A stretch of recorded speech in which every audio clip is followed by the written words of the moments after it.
However, one thing that has absolutely not changed is the media's negative and downright false coverage of President Trump and his foreign policy accomplishments. From the beginning of this entire process, much of the left-wing media has been actively rooting against the President of the United States in the pursuit of peace.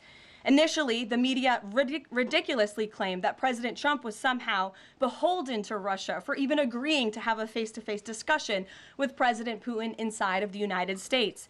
The media said President Trump was making a grave mistake by, quote, legitimizing Putin. They were aghast that President Trump would treat another world leader like a world leader.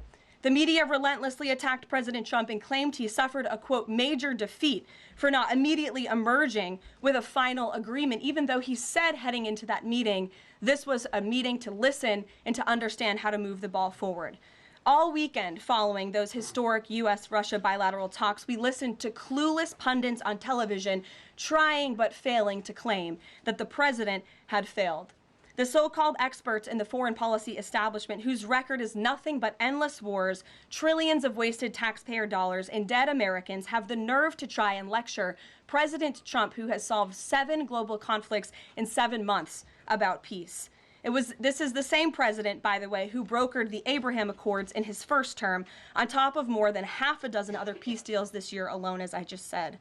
We also saw yesterday the president of Ukraine and all of the other major leaders of Europe fly across the Atlantic Ocean to meet President Trump at the White House because of the progress that was made, and that, if you ask the media, failed meeting, but it was not. It was highly productive and it was successful.